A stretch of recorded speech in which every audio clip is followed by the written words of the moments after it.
Yep. Right back at this video, man. We got when trash talking goes horribly wrong, man. Hey man, look, man. Y'all know we came here to do, man. Y'all know what we didn't come to do, man. We came here to get straight to the point. What we didn't come to do, man, is all that other stuff, man. With that being said, man, let's get right to the video. My boy Luka and him getting swept right now. They down 3-0. Reggie Bullock shot 0 for 7. I ain't even watching the game, though. That's the crazy part. I'll be going to sleep when them on. This clip will go down in the Basketball Trash Talking Hall of Fame. Not because Devin Booker's trash talking worked, not because he actually backed it up or anything, but because of the absolute obliteration that was to follow. Devin Booker did not know it at the time, but this is where it all ended. A video taken moments before disaster.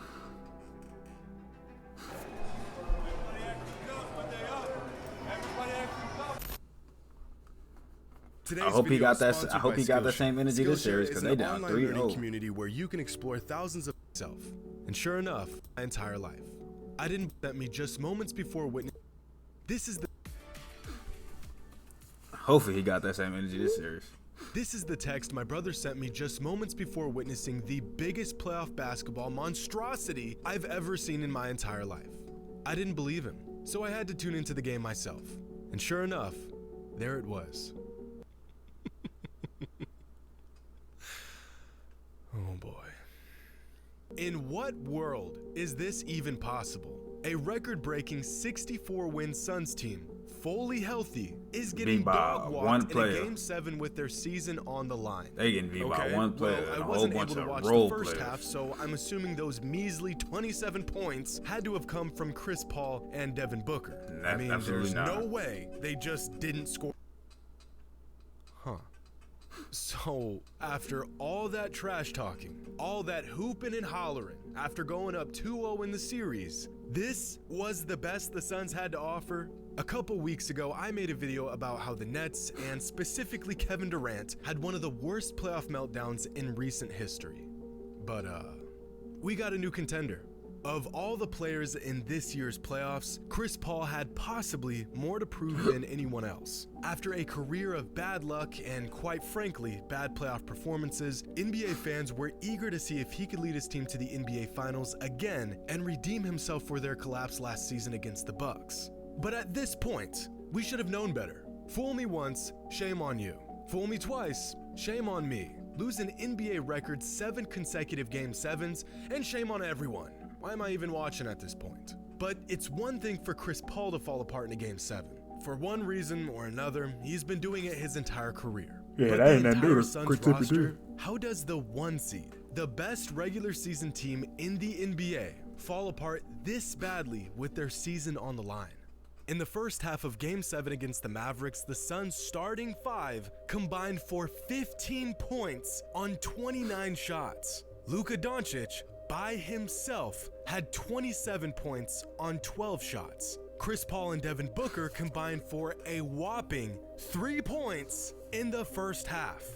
3 points. Even worse, those 3 points came from the foul line. Neither of them made a single shot. By the end of the game, the Suns starting 5 mustered up just 37 points in 143 minutes on the court. Luka put up 35 points in just 30 minutes. I don't think I've ever seen an NBA game in my entire life that was over halfway through the second quarter. Because they gonna need you. The only reason why Luka didn't drop a 50-point triple-double on these boys was because the man was on the bench by the third quarter, prepping for the Warriors in the next round. In this series featuring the Suns and the Mavericks, Luka had more points than pure scorer Devin Booker, had more assists than league-leading assist man Chris Paul, had more rebounds than 7-foot center DeAndre Jordan, and had more steals than Defensive Player of the Year runner-up Mikal Bridges. The man beat the Suns so bad, the franchise had to write an apology letter to their fans. Devin Booker spent the 2022 NBA season building a solid MVP campaign, having the best season of his career. And yet, somehow, when it mattered most, Booker put together the worst playoff game of his entire career.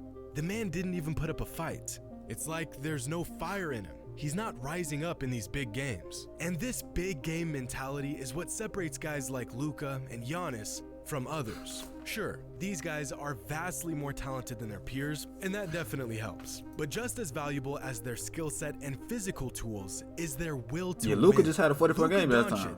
Would rather last game, he had 40. than lose a game 7 like this. Yeah. The man won't back down to anyone, and he has the game to back it up. He just got dunked on, though. I mean, seriously, I ain't gonna lie, he just got dunked on. Is there anything better in sports Absurdly than a crazy. superstar who plays better under pressure, a player that can take the trash talk, Swag spit up. it right back, and make you regret it? Luka said it best after their Game 5 loss against the Suns.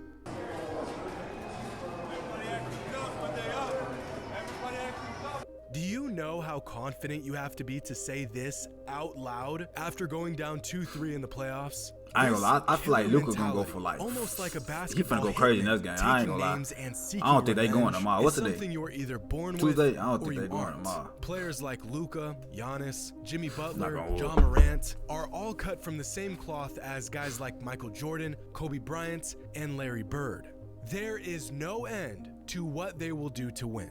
It's almost psychotic at times. Not every night will be some monumental performance, but you can guarantee that they'll go down swinging. We often wonder why some players, although extremely talented, seem to never step up to the plate when all the chips are on the table. While some players rise to the challenge and love every moment of it, others shrink under the mounting pressure of these career-defining moments. It's intangible and immeasurable, but it's there. And the thing about guys who don't have it is that they tend to underestimate the guys who do have it. In the 90s, NBA players were legitimately scared to trash talk Michael Jordan. I mean, they already knew that there was a slim chance he wasn't going to dismantle them. But at least if they kept quiet, Michael might just spare them from embarrassments in front of friends and family. Everybody's tough when they're up. And wouldn't you know it, come Game 7 when the Mavericks were up, Devin Booker was quietly sitting on the bench with not a single word to say. Damn, Which really about makes you wonder if 44 Devin Booker points. is cut from not the same That's cloth as the super Kobe tough. Bryants of the NBA world, but from the same cloth as the Chris Pauls of the NBA. There's nothing wrong with that. CP is one of the greatest point guards of all time. But if you're relying on him to close out a game with everything on the line, you might be in some trouble. Patrick Beverley has been on a Chris Paul slander campaign for the last few days, and whether it's true or not, he spoke about how NBA teams aren't all that worried about facing Chris Paul. CP3, is he going to be a Hall of Fame? No question about it. Yeah. Right? No question about it. Do guys in the NBA go to sleep early the night before playing the Phoenix Suns? Hell no. No. You mean as a team, or would you talk about Chris Paul individually? Chris Paul individual. Okay. No. I'm going to Steak 44 over there in Phoenix. I'm going to have me a nice little wine, probably sweat it out, and the pregame shoot around and get ready for Chris Paul. Steph Curry, I'm going to bed at 8 o'clock. Mom, don't call me. My girl, don't call me. I'm locked in right now. It's two different monsters. That's all. And although that's really rich coming from a guy who spent the last 8 years getting spanked by Chris Paul, I think there's probably a lot of truth to what he's saying. Chris Paul just doesn't have that hitman mentality that other greats have, and Devin Booker may not have it either. This whole Game 7 collapse, and even going back to last year's finals, reminded me of that clip from a couple years ago where Devin Booker was complaining about getting double-teamed at an open gym. Instead of embracing the challenge, he became frustrated with it. Instead of welcoming the double team to enhance his game, he complained about it. Some fans often say Devin Booker is the closest thing to Kobe Bryant in today's NBA. Facts. But don't get it twisted. Because you want to know what Kobe Nah, Bryant Kobe said wouldn't cry when he was about getting that. double teamed. Was people double Crowd, we teaming ain't crying you about doing that. poker? Yeah. Oh yeah. And what do you think about, like, Say you got to send another one. straight up, Yeah, you got to send another one, man. straight the fuck up. I don't He got care different how mentality, though. talented Kobe a mentality player is totally If he different. doesn't have a cutthroat, get out of the way, I got this mentality to his game, he will only get so far. Two superstars don't just happen to score 3 combined points in the first half of their biggest game of the season. It's one thing to get out to a slow start, but this is the result of a player who lives and thrives off of big moments, having a field day with 2 players that can't help but to freeze up in big moments. Either you have it or you don't. Some players lack it, some players are honing it, and some players are made of it. Hope you all enjoy it.